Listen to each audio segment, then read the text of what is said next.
నమస్కారం అండి, చెప్పండి, మాట్లాడండి. బీఆర్కే న్యూస్ యాజమాన్యానికి ప్యానెల్లో ఉన్నటువంటి నా సోదరులందరికీ కూడా గుడ్ మార్నింగ్. అయితే సోదరులు మాట్లాడుతూ బీజేపీ నాయకులు అది ఎట్లుందంటే దయ్యాలు వేదాలు మీరు విశ్లేషకులా కాంగ్రెస్ ప్రతినిధి అది ముందు చెప్పండి. చాలా టీవీలో మీరు కాంగ్రెస్ ప్రతినిధిగా వచ్చినారు, ఇక్కడ విశ్లేషకులు వస్తున్నారు. ముందు అది క్లారిఫై చేయండి. కాంగ్రెస్ ప్రతినిధి కనపడుతున్నాడు మళ్ళీ. నేను నాయకుడిని సార్. మీ నాయకుడు కాదు, మీ నాయకుడు ఏం నాయకులు ముసుగు మీరు మరి మమ్మల్ని ప్రశ్నిస్తున్నారు. మీరెవరు చెప్పండి. భయపడితే కాదు, నేను కాదు, మీరు చెప్పండి. ఉన్న విషయాన్ని ఏం చెప్తుంది, ఏం భయం లేదు మాకు. మీరేం మాట్లాడతారు, మేము సమాధానం చెప్తాం. మేమంటున్నది ఏంది, మీ వేదిక ఏంది, మీరు కాంగ్రెసా విశ్లేషకులా చెప్పు. ఎందుకు చెప్పాలి, నేను మాట్లాడతాను. మరి ఒక ప్రతినిధిగా నేను ఉన్నా కదా భారతీయ జనతా పార్టీ.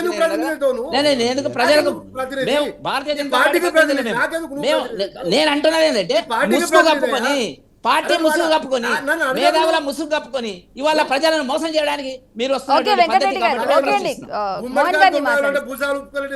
లేదు, మీరు చెప్పడానికి ఎందుకు నీవెవరు అని చెప్పడానికి. నువ్వు టీవీలో ఎవరో చెప్పాలి కదా. నేను ఫలానా పార్టీ అని చెప్పు, దమ్ము ధైర్యం ఉంటే ఫలానా వేదిక అని చెప్పు. నేనేనుగా నాకు నీకు చాలా చర్చలు జరిగినాయి. మాట్లాడితే ఒక డిబేట్ లోనేమో కాంగ్రెస్ ప్రతినిధి అనిస్తావు, ఇంకో దాంట్లో ఇన్ని రకాల రంగులు మార్చేటువంటి పద్ధతి రూపాయలు ఇవాళ మీరు ఉన్నారు అంటే బాధ అనిపిస్తుంది. అమ్మా యాంకర్ వింటున్నారా మేడం? మోహన్ గారు మాట్లాడండి. కాదు, ఇదేమో సబ్జెక్ట్ డిబేట్ అమ్మా. నేను కాంగ్రెస్ నాయకుడికి వచ్చింది. మీరు బీజేపీ మీరు ఏ అడుగుతున్నా ఎవరి పైన అడగానికే ఛానల్ కాదు, పబ్లిక్ మాట్లాడుతున్నారు, పబ్లిక్ కోసం మాట్లాడుతున్నారు. ఏం లేదు, మీరేం మాట్లాడుతున్నారు.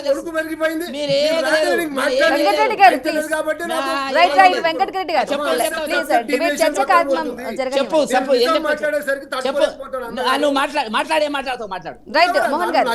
నువ్వు మాట్లాడవా, నేను అదేంటి కాదు. వెంకరెడ్డి గారు ఆయన పిసిసి ఎస్సీ సెల్ ప్రెసిడెంట్ అండి. చెప్పమని బ్రదర్, చెప్పమను. నేనేమన్నా మరి దానికి మీరు ఎందుకు అనవసరంగా ఇది డిస్కస్ చేసి టైం వేస్ట్ చేస్తారు? నేను చెప్పమను అదే అంటున్నా బ్రదర్. నేను చెప్పమంటున్నా, చెప్తలేడు. రైట్, మోహన్ గారు మాట్లాడండి.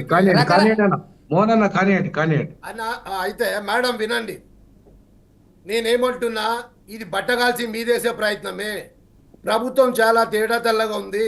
ఆ భూములు ఎవరికి, ఎక్కడి నుండి వచ్చినాయి, ఎక్కడ పోయినాయో నా తేడా తెల్లంగా ప్రజలకు చెప్పాల్సిన అవసరం నాకుంది.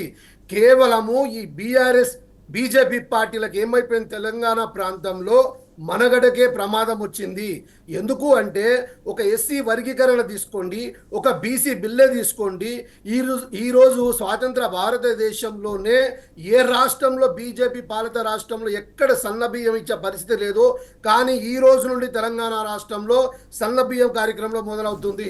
ఇట్లాగ చెప్పుకుంటూ పోతే నిరుద్యోగులకు ఉద్యోగ కల్పనే కానీ, మహిళలకు అన్ని మహిళా సంఘాలకు, పొదుపు సంఘాలకు అన్ని విధాలుగా ఆర్థిక ప్రోత్సాహాలే కానీ ఈ రకంగా మొన్న 42% రిజర్వేషన్ వాళ్ళకి ఇవ్వడం, అసెంబ్లీలో బిల్ పాస్ చేయడము, కులగణన చేయడము, ఈ రకంగా అన్ని కూడా స్వాతంత్ర భారతదేశంలో ఏ రాష్ట్రము ఎన్నడూ మునిపెన్నడూ చేయలేనటువంటి ఒక బృహత్ కార్యక్రమంలో సాహసోపేతమైన నిర్ణయాలు, ఒక గొప్ప కార్యక్రమాలు, చారిత్రాత్మకమైన నిర్ణయాలు తీసుకున్నటువంటి రేవంత్ రెడ్డి గారిని ఏదో రకంగా బదలాం చేసి బట్టగాల్సి మీదేసే ప్రయత్నం చేస్తున్నారని తప్ప ఇక్కడెక్కడ నిజాలు లేవు.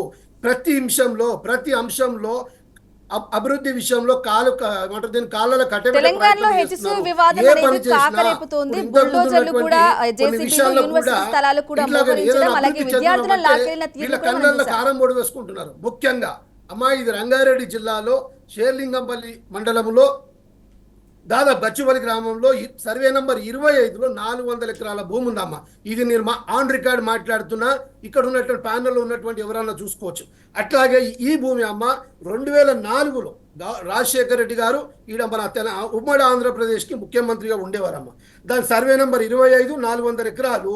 దాన్ని ఏం చేసినారంటే అమ్మ 13 జనవరి 2004లో ఐఎంజీ అని ఒక భారత్ ప్రెసిడెంట్ లిమిటెడ్ కంపెనీకి కేటాయించినారమ్మ. భారత్ ప్రైవేట్ లిమిటెడ్ కంపెనీకి కేటాయించినారు. దాన్ని 2004లో కేటాయిస్తే 2006 వరకు కూడా ఆ కంపెనీ వాళ్ళు ఎలాంటి అభివృద్ధి కార్యక్రమం చేయనప్పుడు మళ్ళీ ఏం చేసినారంటే 2006 నవంబరు 21 నాడు జియో నంబర్ 111080/3 2023 ఆ సెక్షన్ ప్రకారము అది రద్దు చేసినారమ్మా. రద్దు చేసినాక మళ్ళీ youth advertisement tourism and cultural department దాన్ని కేటాయించినారమ్మా. ఈ కేటాయింపు ఐఎంజీ వాళ్ళు దాన్ని ఏం చేసినారంటే మళ్ళీ కోర్టుకి వెళ్ళినారమ్మా. కోర్టుకి వెళ్ళి ఇది మా ముందే కేటాయించిన అంశంలో కోర్టుకి వెళ్తే ఇది 7th మార్చ్ 2024 రాష్ట్ర ప్రభుత్వానికి అనుకూలంగా కోర్టు తీర్పు వచ్చిందమ్మా. ఇది వీళ్ళు డైజెస్ట్ కాకుండా ఈ రెండు పార్టీలు మళ్ళీ సుప్రీంకోర్టుకి వెళ్తే కూడా వాళ్ళు కూడా తెలంగాణ రాష్ట్ర ప్రభుత్వానికే ఇది తీర్పు అనుకూలంగా వచ్చింది. ఆ వచ్చింది ఏమిటంటే టీజీఐఏఎస్కి ఈ వచ్చిన తీర్పు ఎప్పుడు వచ్చిందంటే అమ్మ 7th మార్చి నాడు రాష్ట్ర ప్రభుత్వానికి అనుకూలంగా వచ్చింది. అనంతరము టీజీఐఏఎస్కి దీన్ని ట్రాన్స్ఫర్ చేయడం జరిగింది. ఇప్పుడు టీజీఐఏఎస్ వాళ్ళు ఏం చేసినారంటే 400 ఎకరాలను కూడా అది క్లీన్ చేసుకున్న ప్రస్తావనలో మన ఎవరైతే